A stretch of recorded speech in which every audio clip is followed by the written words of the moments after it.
When Trump came down the escalator in June 2015, there was a rip in the space-time continuum. And I didn't know what it meant, but something remarkable happened that day. And we're beginning to see this happen. So that's why I wrote the book. You know, I need to figure this out, how I grounded my optimism theologically. I thought it was going to be in creation, but it ended up being in an eschatology that I thought was absolutely discredited, unworthy of consideration. Welcome to another episode of the Bible in Bitcoin podcast. I'm your host, Alan Armstrong, aka Pastor Coin, and on today's episode, I'm excited to be talking with the one and only, the first I've seen, based boomer. The only one. I'm the only one. Well, boomers get a bad rap, you know. And, no kidding. There's not many based boomers. So when I seen you message me, I said, I seen the DM come up, based boomer. I said, who could this be? This based boomer? Is he really a boomer, or is he just trolling? So we got the based boomer, Mike. That's so great. Mike DiVirgilio, as he is legally known as. That's right. Or at least I think. So he wrote a book called Going Back to Find the Way Forward, Trump, A Great Awakening and the Refounding of America. Mm-hmm. So when I saw that title, I was like, whoa, there's a lot there. Great Awakening, Trump, America. So I was really interested to hear your perspective on what's going on, especially what we just witnessed. Wow. Was a historic victory. You know, no one can deny, right? Yeah, I mean, what they're calling this the greatest political comeback in American history, and really, when you think about it, I can't think of one that is more dramatic, at least. Right. So tell us a little bit about yourself and your book. Give us the synopsis here. Sure. Well, I'm originally, I am an actual boomer. I was born in 1960, so 64 years old, and grew up Catholic. Went to college, born again, and eventually went off to seminary, Westminster Seminary in Philadelphia. And by God's wonderful grace and providence, I met my wife, and we got married. Well, she wasn't my wife when I met her, but 3 children, and they're adults now, 22, 29, and 32, and I have 2.5 grandchildren. And the Wait, 2.5? How does that work? Well, is this like a Solomon thing? Did you place? She might be 3/4 now. Okay. Little girl coming in February. Okay. So, and they live just 5 minutes away from us. It's just a beyond blessing, which is why I moved down here. It's like if my daughter ever gets married, and I want to, and boom, God is just. There's a Psalm 16. The boundary lines have fallen for me in pleasant places. Surely I have a delightful inheritance, and that's just God. Yeah. It's incredible. So, so I was thinking of going to get a PhD after seminary. I in 1984, I was basically a typical evangelical kind of fundamentalist Christian, and was exposed to Francis Schaeffer in college. So I got into apologetics. And for those that don't know Francis Schaeffer, he was an incredible apologist, 60s, 70s, into the 80s. And then in seminary, in 84, I met a gentleman who introduced me to Calvinism and Reformed theology. And it was weird to me, upside down, but I bought it pretty quickly. And then, so my now mentor suggested I go to Westminster Seminary. I said, okay. And I always loved books and studying. So I went off to seminary, and then I was going to get a PhD and decided I didn't want to go into academia because even in the 80s, it was left wing and liberal. And it's like, plus I didn't want to go 5 more years of school. So just got out, worked, made a living, raised my children in the faith, and praise God, they're strong, fanatical Christians like I am. And then late in life, I became an author. I always loved writing, but when I was 55, I actually got back into apologetics and apologetics is the defense of the Christian faith for those who are maybe not familiar. And in 2009, I got back into it because I was in an interaction with a coworker. I found out I was really bad at it. And I'm always defending my faith to my kids, but I just had gotten away from it. So I dove back in. I got a little MP3 player. I wish I could show you mine now. This little black thing, and I still use a little. I'm a committed boomer. I don't use my phone to listen to podcasts or anything.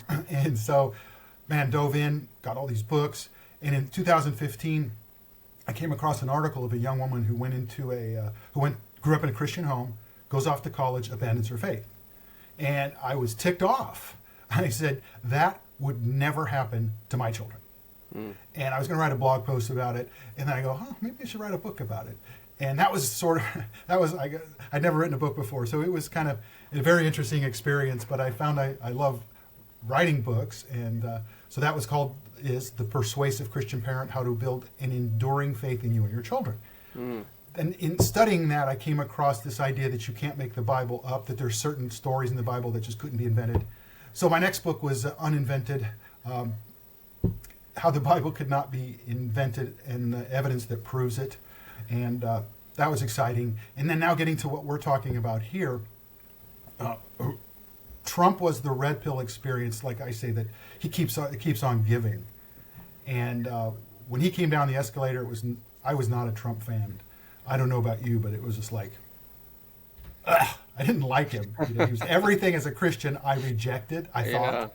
Well, I just to break in there, when that happened, I liked Trump as an entertainer already. Like, okay. Well, maybe I shouldn't say as an entertainer, but when he ripped on Rosie O'Donnell back in the day, that feud with Rosie that happened when I was a teenager. Okay. And me and my buddies thought it was the funniest thing, right? So when Trump came down, that was a little glimpse of the Trump we know, right? Well, yeah. Well, like we thought that was the funniest thing, and me and my friends would always quote Donald Trump talking about Rosie O'Donnell to one another, and so when he ran for president, I thought this is going to be the funnest 4 years of my life. Wow. So, anyways, go ahead. I thought it was going to be great. That's fascinating because and slowly but surely, watching people tell me he's Hitler and the worst person on earth is just like, it was their over the topness that, and then for me, what was dispositive, what was, evidence that I couldn't deny was he raised great children. That's true. Yeah. And since I wrote my book, The Persuasive Christian Parent, everything is about parents to me. There's exceptions to rules, but mostly you look at the kid, if they're a mess, I blame the parents, if not. So there was something. So it opened my mind to him. People I respected did. But so I became a fan. Then you saw 4 years of lying and everything they did to stop the guy. And then the 2020 election was stolen, I firmly believe. And I became a conservative in 1980 with Reagan's election. That was my first election, and discovered I was a conservative.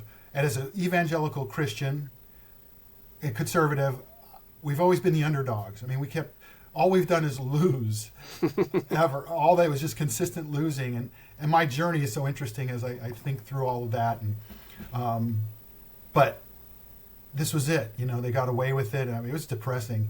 And a week or two later, I found Steve Bannon's War Room.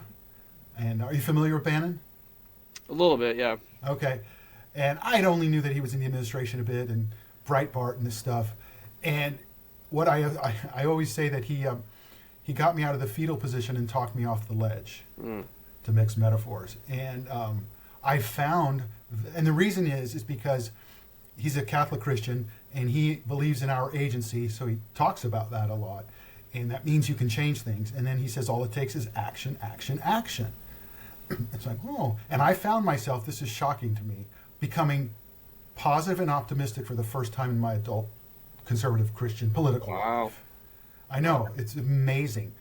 And that whole year, he's what does he call it?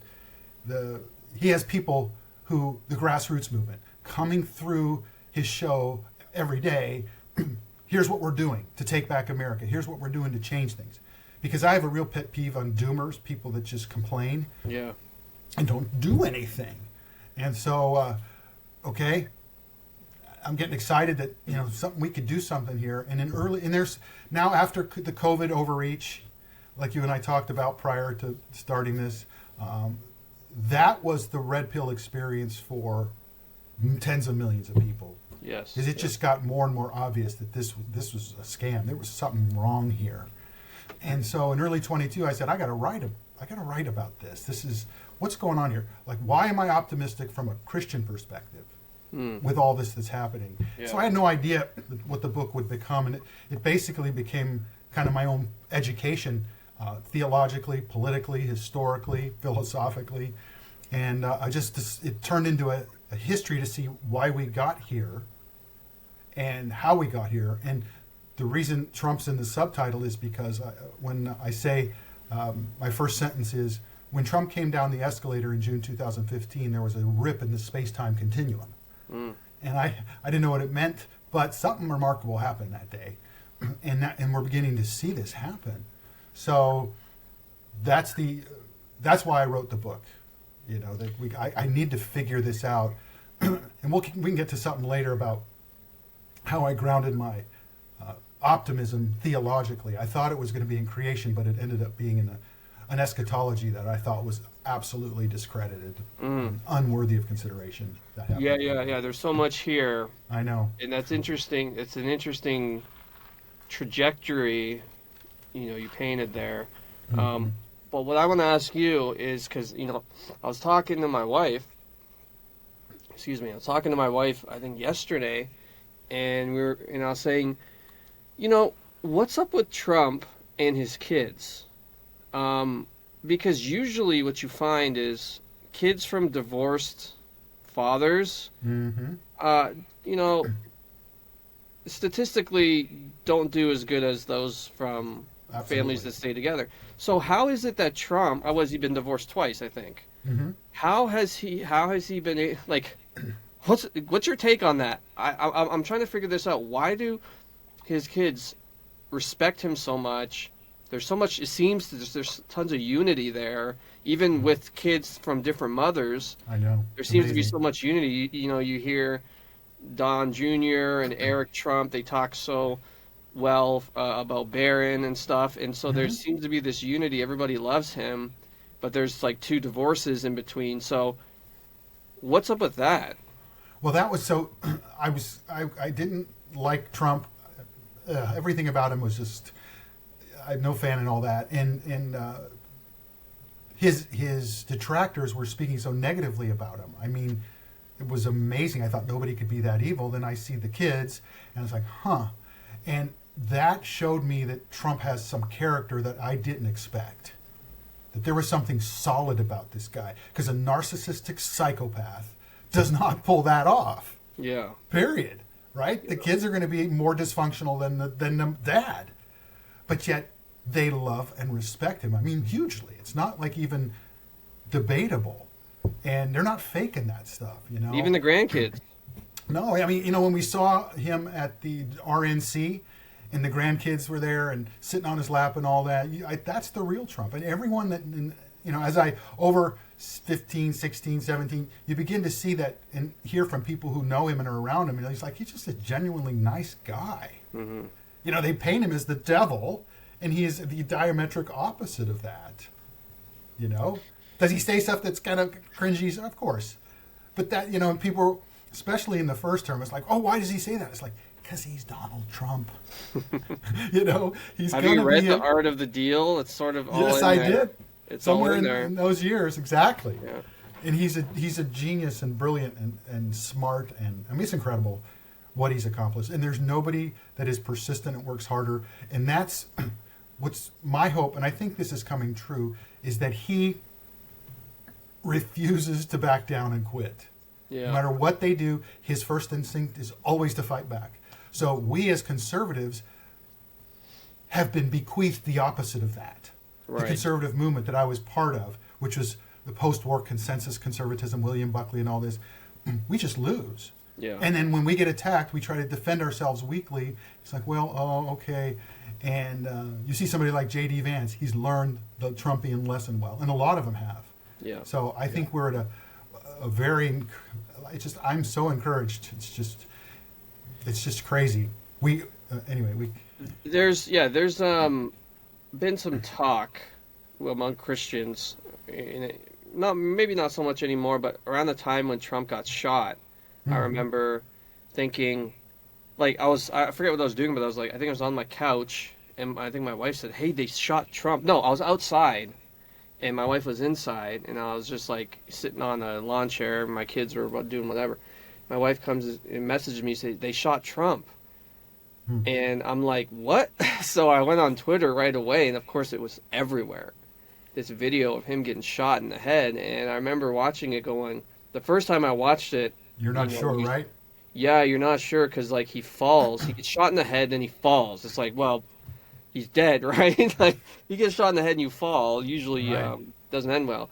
But then he gets up and he's pumping his fist, and I'm going, what in the world? Like this is like I don't know what to feel because I'm like this is so cool, but it's also like they tried to kill him, right? So you're like you're sad, you're angry, you're pumped up, all these emotions are going through Right. you, and you see the pictures and you're like this guy's something else, and but so the conversation was, and the first thing that popped in my mind after the dust settled was, man, did God save him Oh, for something? Like, is this some kind of sovereign providential sign of sorts?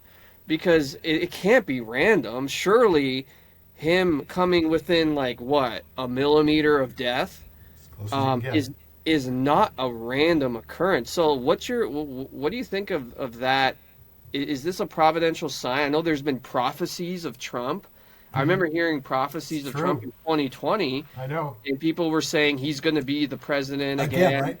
and then he loses, and I'm like, well, it turns out that was false. But then wait a minute, no, it turns out it wasn't. Not at all. And not only wasn't, but he actually comes back in one of the most dramatic campaigns ever, gets shot in the head, doesn't quit, fight, fight, fight. You can't make this stuff up. So what's your take on the whole prophetic, providential, like what is God trying to tell us, if anything, with this man? And I've even heard people say, well, he's the Antichrist and this is a deception. So how do you Oh, of course he is. how do you wade through all this? Well, as a Christian and a Calvinist Christian, but really theologically, it doesn't really matter. Is that we all believe God is providentially, sovereignly in control of all things. How that works out, whatever, right? We also know we're free agents. We're accountable. We can change things, as I mentioned. So in the book, so from a Christian perspective, why I say Trump is because he's chosen by God, the instigator of all this. There's only one conclusion as a Christian you can come to, is that's the truth, because he's done it all through history. And so I go through what do I call it? A theology of history and the providence of God, a chapter. And going back and looking as a Christian, how am I as a Christian to look at this and see what the Bible says about that, and so on through history. And then what are our options? I have one of my favorite apologetic strategies, I guess you will, is the consideration of the alternative. So if one thing isn't true, something else has to be true.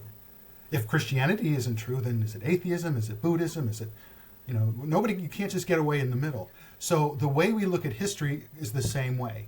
There's basically three ways to look at history. Secular, which means when Trump turned his head, it was chance, because all we are is atoms coming together. We're just, like I say, we're just lucky dirt. And so that's one way to look at it. You have the Hegelian kind of dialectic Marxist version, which is thesis, antithesis, and then you have this new thing. It's an unfolding of history that's a takeoff from Christianity, but a bastardization of it.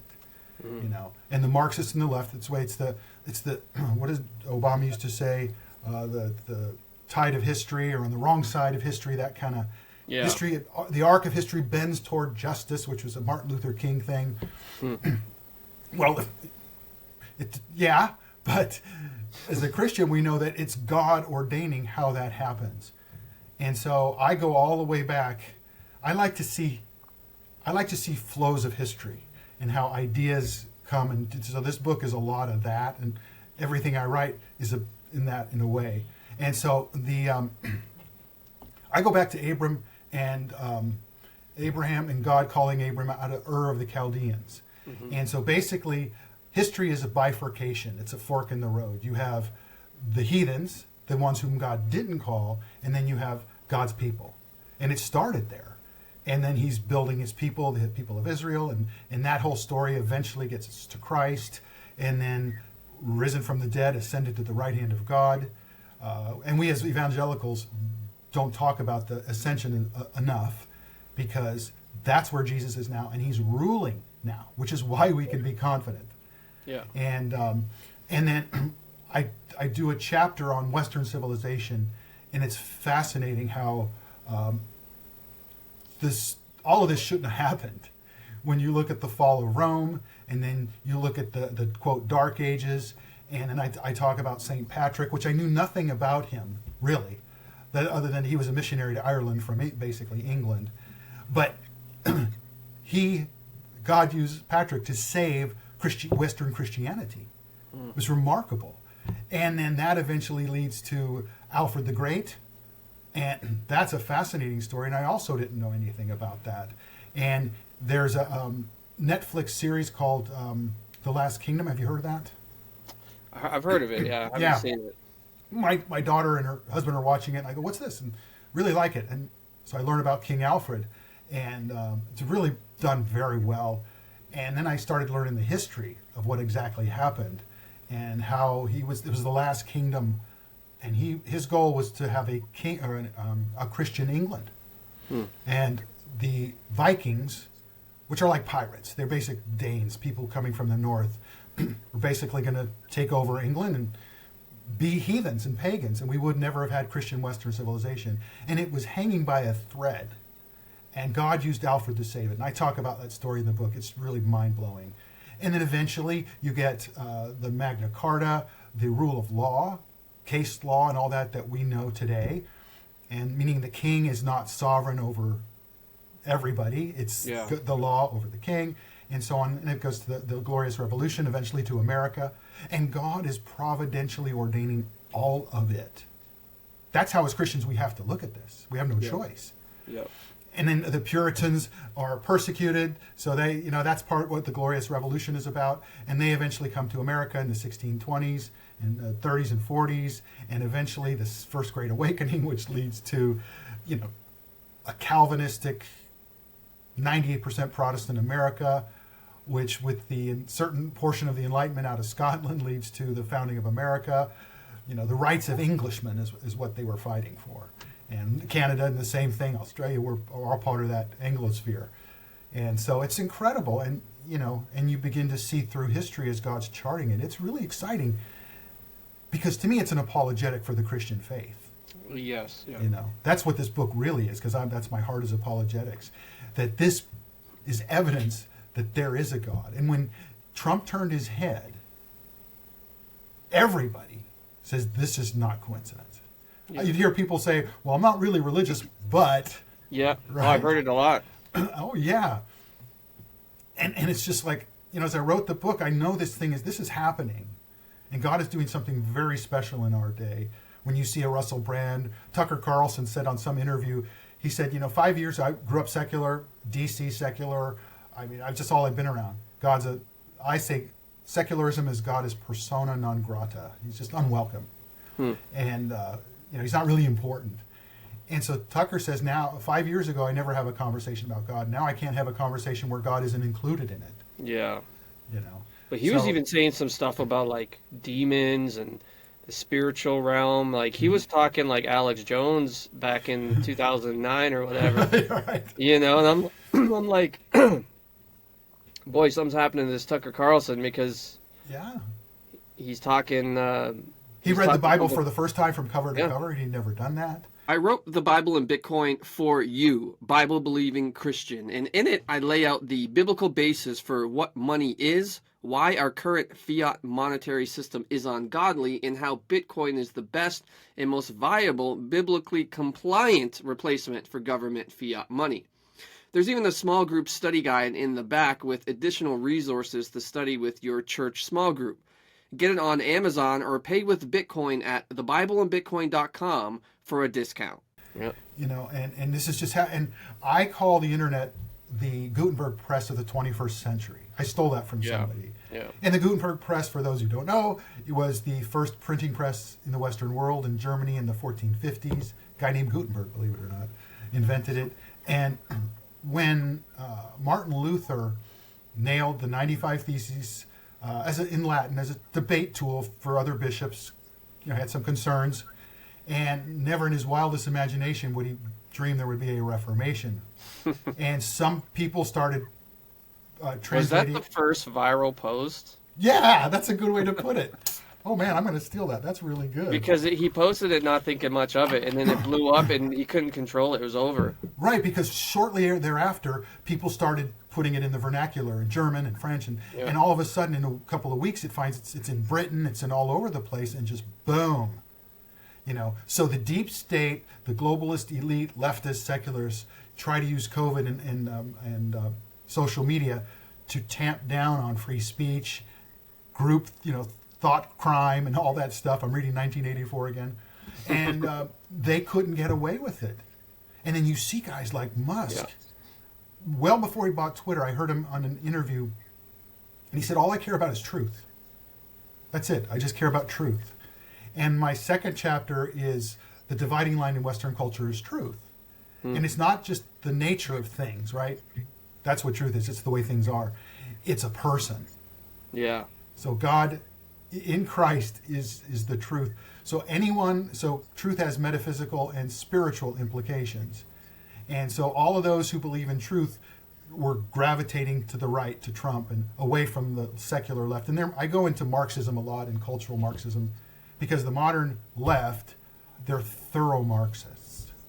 I mean, full-on Marxist, the will to power, everything about Marxism and the revolution and the revolutionary consciousness and all of the things they do is just tyrannical. And why is it not working? Because that's a good question. Actually, I'm in Canada and we have Trudeau. We've had Trudeau for 9 years, going on 10, a decade. Feel sorry for you. A decade. And it's looking like if there was an election today, he would just be steamrolled. It wouldn't even be close. People hate him so much that literally anybody else but him. And this election in the U.S. was a sort of, from my point of view, was a referendum of sorts on wokeism and on hardcore leftism, and it was soundly rejected. Because, I had people in my own life saying, well, not really in my life, but a guy goes to my church, his dad was saying, oh, the women are going to turn out, they're going to vote big, and Trump doesn't have a chance. I'm like, what? I don't think that's going to happen. White women actually went for Trump 52%. Well, I know. And I said, I don't think that's going to happen. I don't think most women buy into this as much as we think they do. And I was right. America soundly rejected it. Canada is going to soundly reject it this year with an election coming. And all over the world, you're seeing far right people win. So why is it not working for the Marxists, the leftists? I mean, I guess you could say it has worked because they have gained lots of ground, but now it's being soundly rejected. And my concern is we're just going to replace that with a Christless version of the right. But, your book talks about a great awakening and the refounding of America. So are you seeing the trajectory go more right, and sort of we're going to see Christ co-opt that and draw a bunch of people in? How are you seeing this play out? Because a lot of people now are telling me it's just Christless conservatism. Yeah. It has no power, Right. And to some degree it's true. But are you going to start to see Elon Musk get saved? And all these guys, are they going to have a Russell Brand moment, Joe Rogan and these types? And is Christ going to just rug pull secularism from these guys? Yes. Is that what you think? Well, that's the whole theme of my book, is that, so you ask, why is it failing, right? Yeah. And it's failing because an empire built on lies cannot endure, right? That's fundamental. If Christianity is true, lies will be exposed for what they are. So I talk about in the book about Reagan, and he comes along. So I I voted for Jimmy Carter. Please don't tell anybody.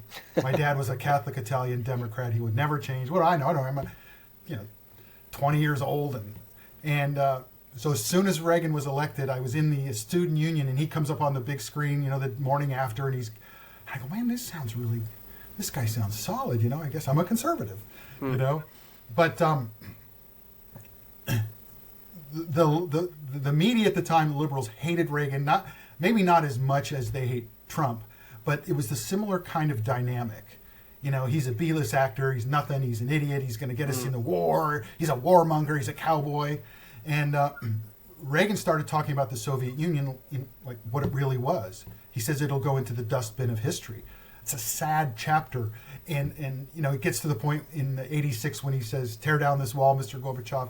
And all of us, maybe there were 2 or 3 people in the world that didn't believe this, but all of us thought, okay, Ronnie, you're kind of going a little overboard here. It ain't going to happen. Nothing's going to happen to the Soviet Union in our lifetime. Certainly, right? The Berlin Wall is going to be there forever, or whatever, right? And he knew that this can't sustain itself. So the left is just the woke left through cultural Marxism, and I go through that whole history of how we got here. It's a fascinating story. So I use the Berlin Wall as a metaphor a lot. And that's why it has to fail, because every reality is what God made it, and lies cannot distort reality. Well, they will distort reality, but it actually, so the beauty of it, oh boy, I go into a lot in my books, this is a theme, that the beginning of the Enlightenment with René Descartes, 1637, he writes, cogito ergo sum, I think therefore I am. And that started, now man became the center, and our knowledge, epistemology, our knowing, started with us and out, as opposed to God, ontology, and then coming back to us. So the game was over then. So out of the Enlightenment came rationalism, came secularism, and out of secularism we got progressivism and Marx and Darwin and all that stuff.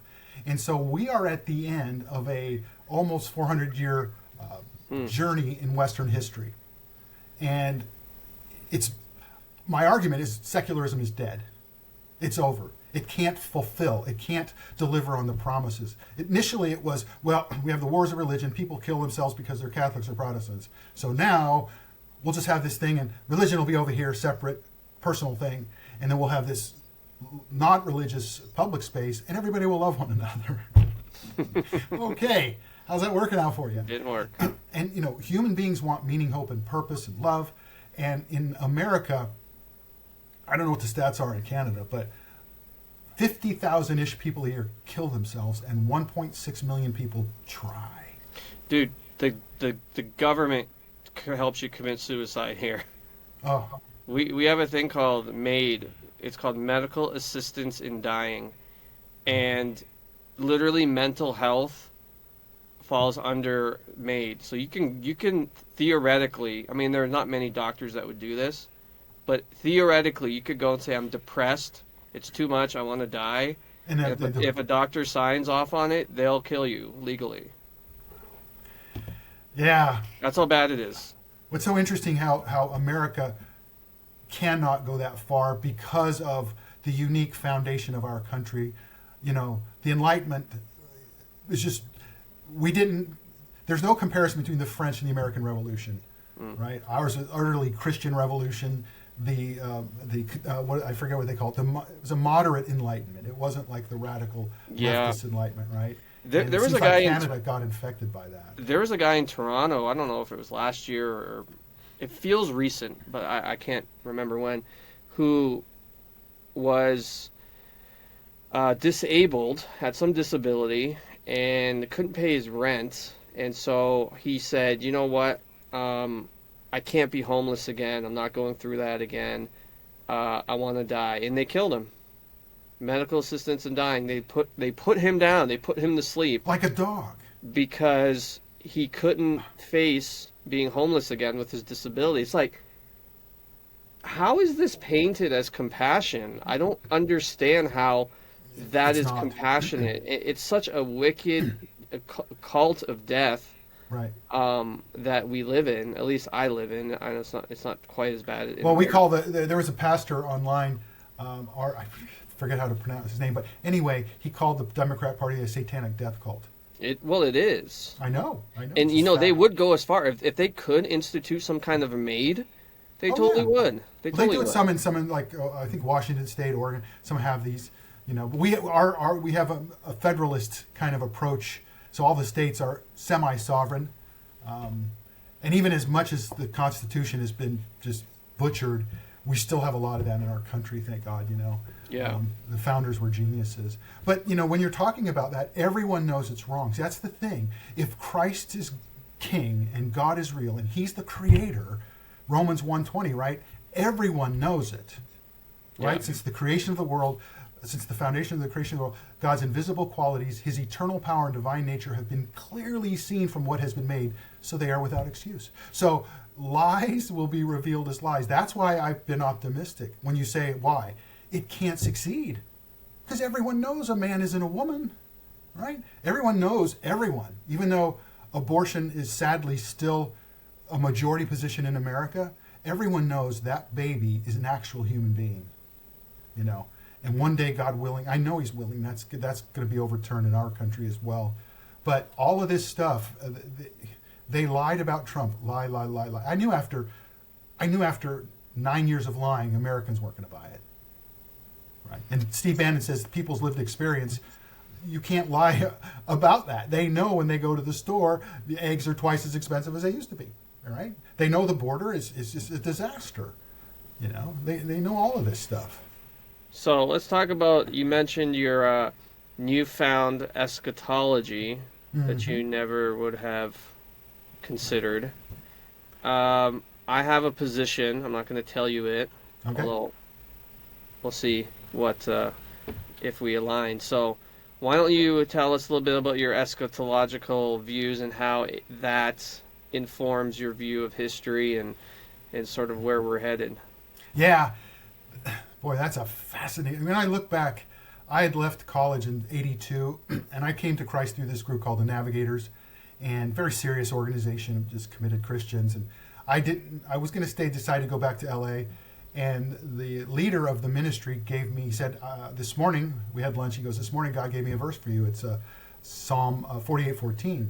This God is our God, and He will be our guide even to the end.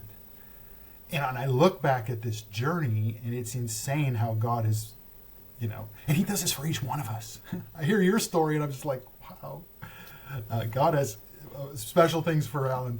So I was born again in '78, and that was the dispensational decade. Hal Lindsey, The Late Great Planet Earth, was the #1 bestseller, New York Times. It was everything, everywhere. It was just assumed the raptures, Jesus is coming soon, things are going to hell in a handbasket. Just, okay, I buy it. And then when I was exposed to Reformed theology, I learned there were some other views of eschatology. And post-millennialism was like never a thing, though. I would never. But I read Classical Apologetics by Sproul, Gersler, and Lindsley, and just learning about these different things. And I became a pan-millennialist, so an agnostic. So it's all going to pan out in the end. It's just speculation, Nothing ever who knows? It's just eschatology is not something that God has revealed clearly, I think. And so I was that way, went on my merry agnostic way until 2014, and I was exposed to amillennialism. And my friend went to a church, and his pastor, I heard this series. I was like, wow, that's pretty powerful. So I embraced that. And it made a lot of sense. It seemed more biblical. And fascinating to me, though, is that it actually made me more pessimistic, more negative. And I've always been idealistic. When I was a kid, I wanted to be a teenager. I wanted to be the greatest guitar player in the world. And I was going to beat Page and Van Halen, no problem. And then I got into golf, and I was going to be the greatest golfer of all time. Then I become a Christian. I'm going to, evangelize the world. Hubris. I mean, it's crazy. But I believed I could make a difference. And it seemed like post-millennialism amillennialism kind of took that out of me for some reason. And then I started mocking my old self to think I could change the world because, sin, and this is it. And then I become optimistic, like I mentioned, going through 2022, trying to ground it in something, and I'm thinking it's creation. I think I mentioned that. And then I download my little black MP3 player. I'm always listening to something, and I found this James White sermon about something about hope. Okay, I'm just going to listen to that. I'm at my buddy's in Miami Beach, and I'm out for a walk, and I listen to him tell his basic testimony about becoming a postmillennial. And I'm going, oh my gosh, wow. I get back into my my friend's apartment or pad or whatever, and I have to say Greg Smith, because he always tells me you never say my name. You're my best friend. It's Greg L. Luther Smith. He'll be happy now. So my wife's there too, and I think I'm becoming amillennial. I mean post-millennial. He goes, shut up. I mean, it was just so far from my brain and his brain. And we just like, come on. You know, he's the one who helped, introduce me to this amillennialism, and then I just started listening to stuff. And 2 weeks later, I hear Doug Wilson say, postmillennialism gives you the theological justification for your optimism. It's like, bingo, that's it. And then I begin to see it everywhere. Psalm 2, Psalm 110, 1 Corinthians 15:25, Isaiah 65. I mean, on and on, Isaiah 2, It's just everything. I would interpret all of those verses before as only coming to reality in the second coming. Right? That's when it all, new heavens and new earth. And now I believe that happened at Christ's first coming. And like, Matthew 13, when he talks about the kingdom of God is like a mustard seed, starts really small, and then it grows slowly but surely.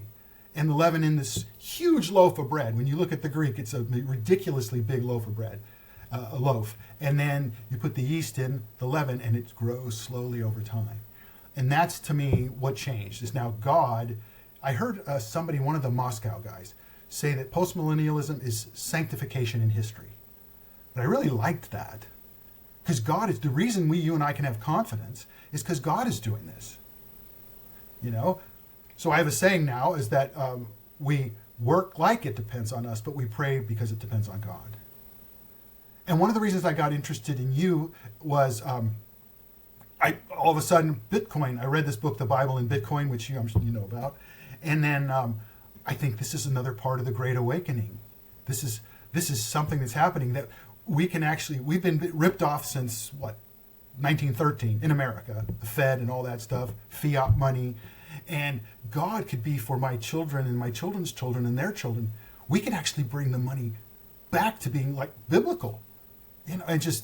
So that's why I liked your work, and I want you on my podcast because I want to hear about your red pill experience and how important this is. But anyway, that's what postmillennialism is. God is advancing his kingdom on earth.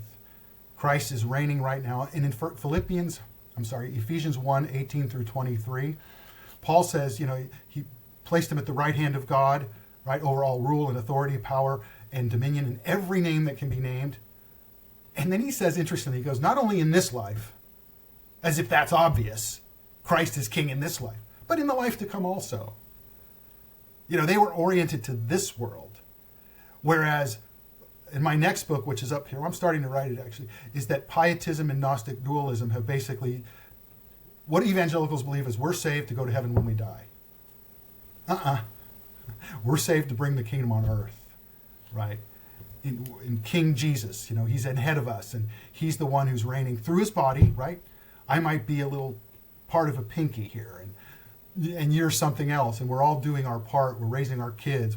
It's just incredible. It's so exciting, and then to see that God is doing this through this, that he's using Donald Trump proves he has a sense of humor. I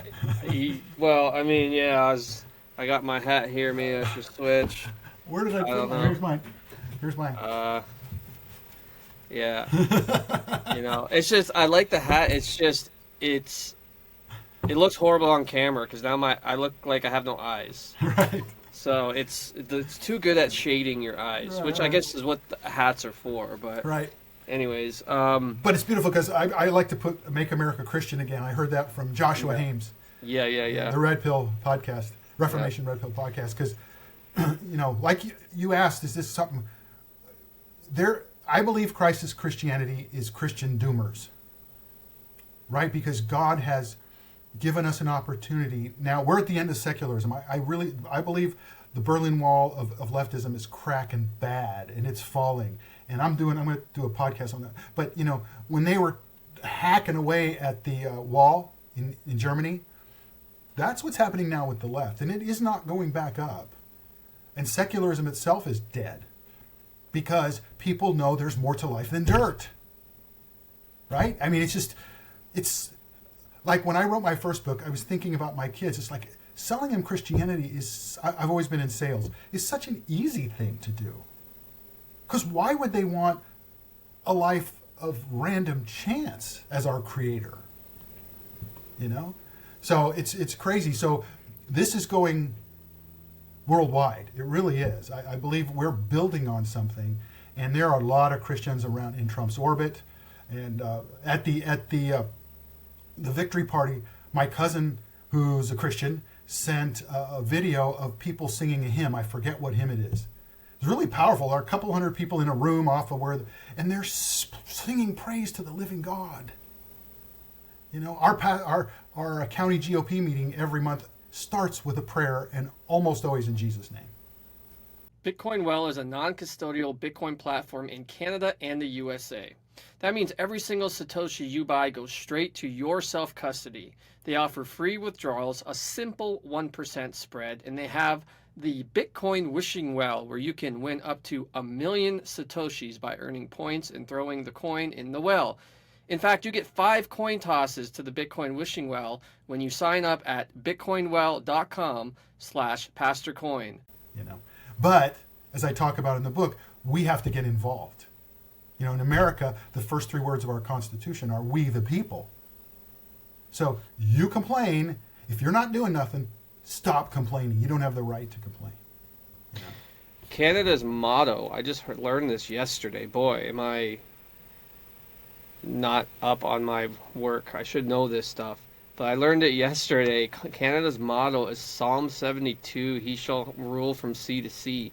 That's literally the motto of this country. Right. Is he shall rule from sea to sea. And I'm like, wow. It's not looking that way now, but I remember, so eschatologically, maybe I'm post-mill because I tend to fall mill in my interpretation, but post-mill in my application. So, that's an actually interesting way to put it.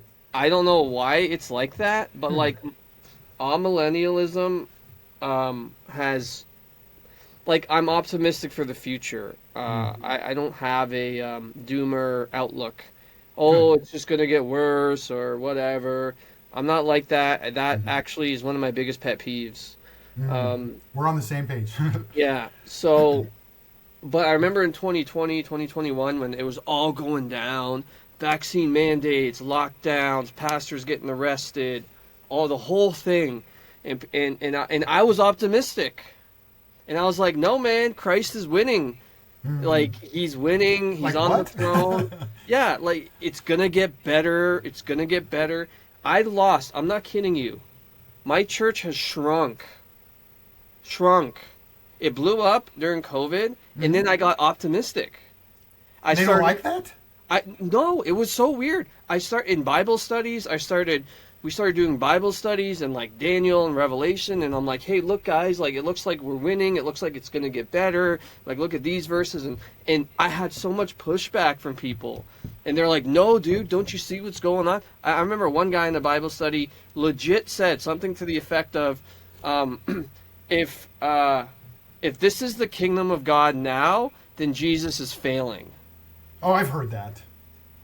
And I was like, whoa, dude, you don't even know what you're saying. Like, chill for a minute. You don't say stuff like that. That's like borderline blasphemous. So anyways, the optimism pushed people away. It seemed like a lot of people just want to live in that it's going to get worse, so I don't have to do anything framework. That's dispensationalism still has a hold on 90% of the church. It does. And that's just a fact. So people left my church. They said, Alan, you're becoming too extreme, and I'm like, what? all I'm saying is Jesus is winning, and we should be rejoicing in his victory. Like that's Right. bad all of a sudden. You know, they Strange. don't know history. Strange. George Grant was I went to this Fight Laugh Feast conference because I'm part of Eschatology Matters, the YouTube channel, and went to Fight Laugh Feast. And I've heard talks about him do this before, George Grant. And he talked about how horrible the 14th century was, the Black Plague century. 25 million people in Europe died in the 100 Years' War, and you can imagine people like that saying, "No, Jesus is winning. We're just getting started. The kingdom is coming," and maybe not. So, but I have a favorite saying: God is never in a hurry, and that frustrates us humans, right? But we got to understand. He called Abram in 2000 BC, right?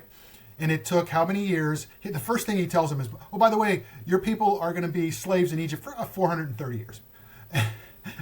Oh, thanks for the good news. And then after that, of course, it takes a while. Then finally they get into the promised land. It's 1,000 years later where now we have Jerusalem and King David. I'm reading 2 Samuel right now. And boom, then there's all this, and then it's 400 years later, or 600 years later, it all falls apart. The Babylon and all that. And then Malachi stops, and then it's another 400 years before Christ comes. And you think about it now, it's 2,000 years. What does God promise Abram? That through you, all the nations of the world will be blessed. Can you imagine, Paul sitting his head on the block going, "Where are all the nations being blessed, Lord?" But he knew, right? He knew that this was just the beginning. So he's going to die. We're all going to die. That's the good news. We're going to be resurrected from the dead. But and so those people live by sight. Those people you're talking about, not by faith. Yeah, and that's the thing. This is by faith, and God has to give you that faith because you can't conjure it up. Amen. Especially when things are going like this. But I remember, so in 2020, everything was going down is when Bitcoin came on my radar. And started getting more involved with finance learning and stuff, and I started telling people, this COVID stuff and what we're experiencing with wokeism and all this tyranny, it seems to me historically like a dip, right? So when Bitcoin dips, what do we say? We say buy the dip, okay? Because guess what? We're going higher, and we know we're going higher, so it doesn't bother us. Right. And so historically. It has to, right? Yeah, this just seems like a historical dip, where God is saying, buy the dip, stay faithful, right? Because we're going higher. It's going to get better. And I remember telling people at that time saying, guys, think about it. Is human life better now than it was 1,000 years ago? 100 years ago. 100, yeah, it's so much better. So people saying in every way. Yeah, if people saying it's getting worse, actually on a big enough time frame, you see it's exponentially better. Air conditioning, life expectancy, antibiotics, Yeah, there's no measure it can be, but you can even become close to saying it's worse. No, it's so much. So we have such a small sliver of Myopic. time that we live in, and we think that the way it is the way it always has and always will be. But things change on a dime, quick. Things change quick on a dime. And if you read through the scriptures, we see the way God saves is on a dime, right? It's like things are bad, and then he saves. We're standing in front of the Red Sea. Pharaoh's army's behind us. Looks like it's over. Nope, on a dime. Esther, right? All the Israelites are going to get slaughtered. Nope, on a dime, their enemy is on the gallows now. Right. Well, it happened so fast. Some of them were probably saying, "How did that happen?" Right. God just like with Abram and Sarah, right? It's like there's going to be no doubt who did this. Same with the Red Sea. Okay. Boom. God. And I think to get where we got and to see what God is doing in history. That's part of the reason people can be like you're talking about is the historical ignorance. Because when you read history and you really read it and understand it, like this book was just so fun to write because the history, and you see God just leaving breadcrumbs everywhere. This is me, this is me, this is me. You know, it's just incredible. So you should be post-mill because that's unique. I don't find many on-mills that are, we go to a PCA church and they're all on-mill, but they won't talk about politics. You know, it's a very narrow pietistic thing. And I don't know. I preached through Revelation a year ago, I think. It took so long. I don't know. It took like a year to preach it, so I don't know if it was a year ago or 2 years ago. Right. But I preached on it, and I relied heavily on Michael Heiser and oh boy, what's the other guy's name? He's got the famous commentary on Revelation. Anyways, I forget his name.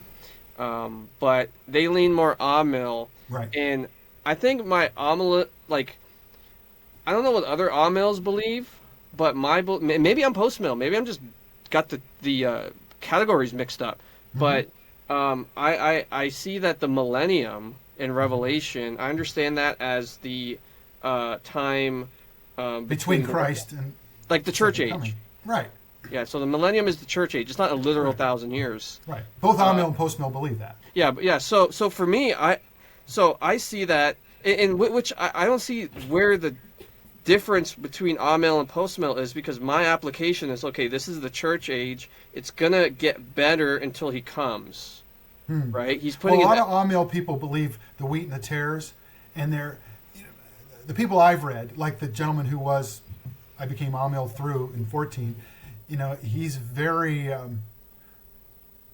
According to him, we take sin more seriously. It's G.K. Beale. It's G.K. Beale. Sorry. Oh yeah, of course. Yeah, very famous. And, you know that's, and I found that people that are that way tend to be more pessimistic. Maybe not that you have to. My conviction. But why though? Like, what's the point? Because sin is more powerful, and they all. So every person who I've read and listened to. That's weird, man. I don't. It is weird. Yeah. Critiques postmillennialism. What they all do is they beg the question, which means they assume something that they can't prove. It's the premise, right? They're assuming. And they all assume that what we believe as post-mills is that in our power, we're going to advance the kingdom of God, which is the exact opposite of the truth. You know, it's Christ alone who is going to do that through the word, his sword, right? The sword of the word, and so on and so forth. And they just... Yeah. It seems like laziness. At the end of the day, I really think it's just laziness. Because you read the Bible, you start in Genesis, and you see the first mandate God gives us, the dominion mandate. It's like, be fruitful, multiply, and take dominion of the earth. That never changed. Like, God didn't rescind that order to humans. A lot of people, I'm reading the Two Kingdoms book, and they believe it was, Well, it wasn't. I mean, he reiterates it to Noah. Dude, the Great Commission is literally the strategy for fulfilling that mandate. No, exactly. Like, you be fruitful, multiply, and take dominion of the earth. How do we do that in our context?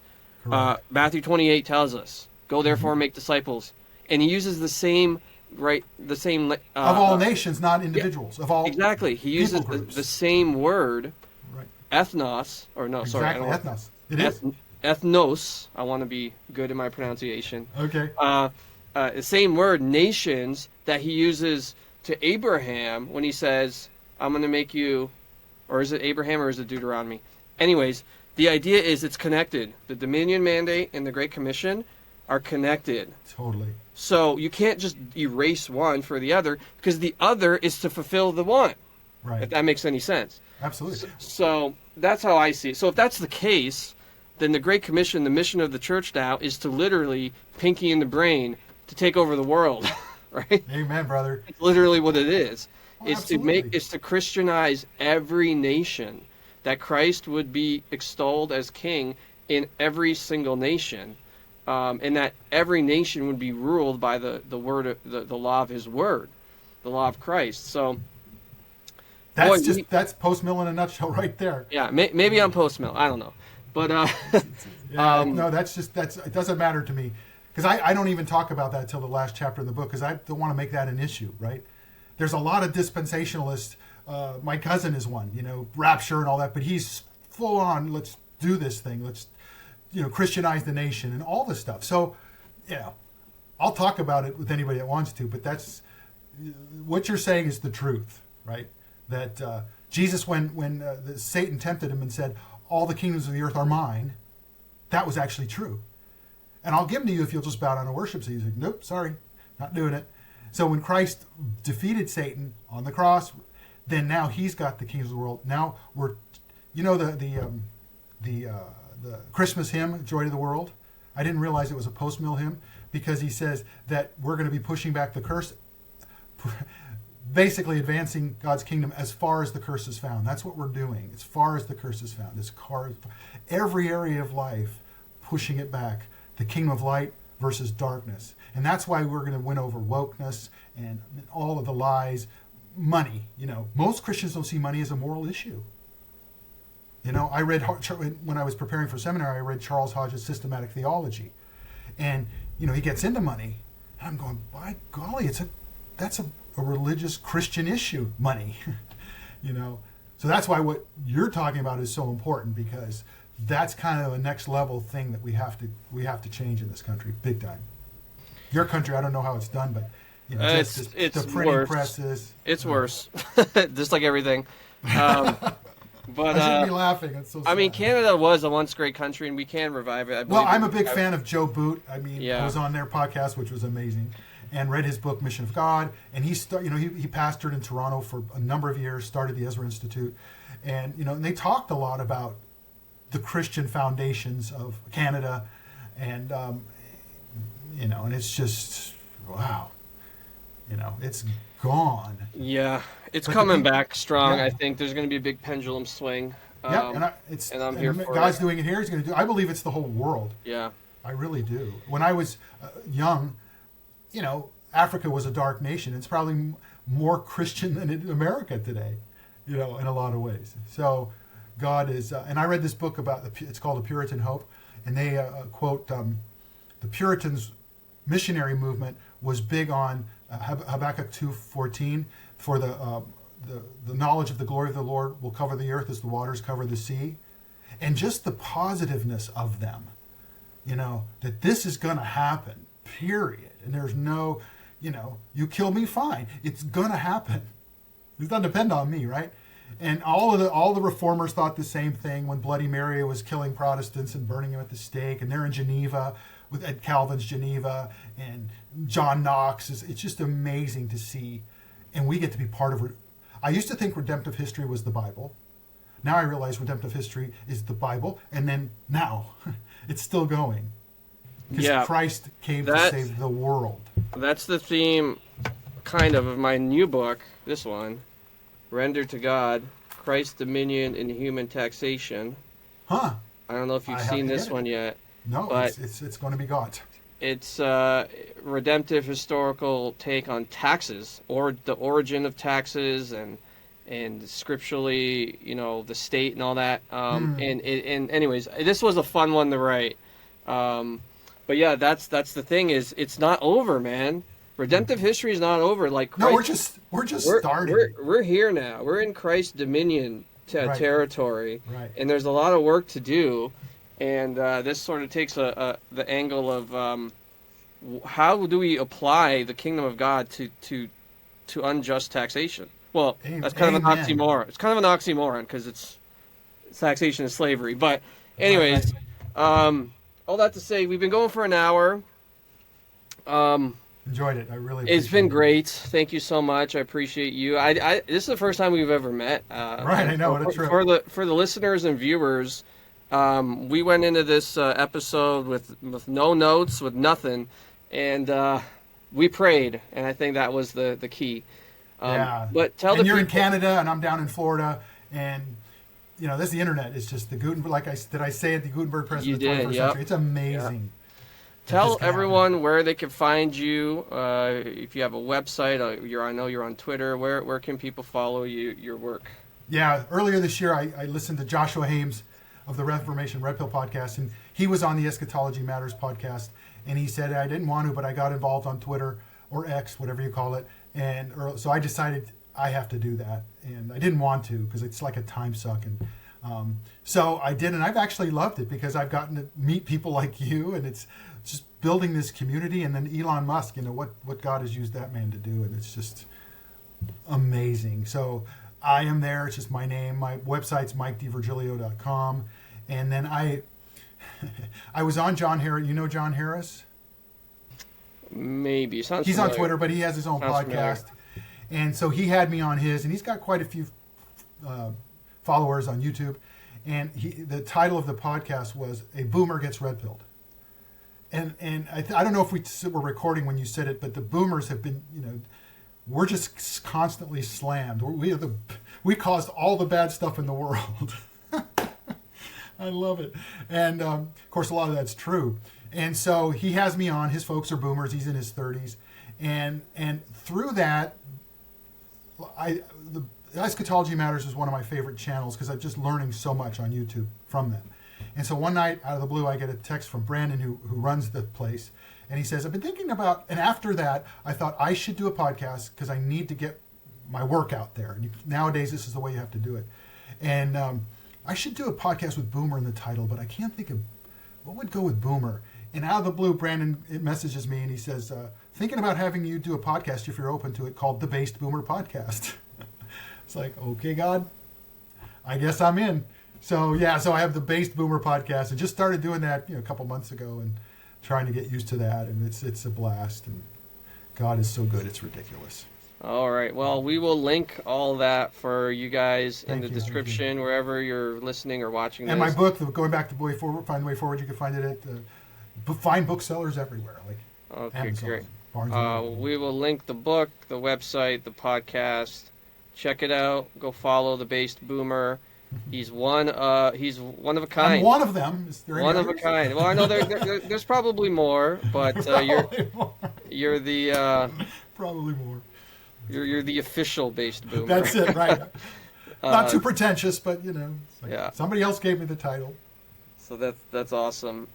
Thanks so much for coming on, and thank you for listening and viewing this episode. Until next time, grace and peace. Your family, your nation, and your world needs strong men. The devil wants men weak, emasculated, and addicted to porn. This is why I designed the Slaying the Beast course to help men take back the dominion porn stole from them. This course will help you discover your identity as God's image, how porn leverages and twists that against you, and how with God's help you can turn the tables on the beast and live free. There's also access to a Discord server where you can have fellowship with others in the fight. You do not have to wait any longer to conquer this beast once and for all. Go to lifegiverchurch.net to get started today.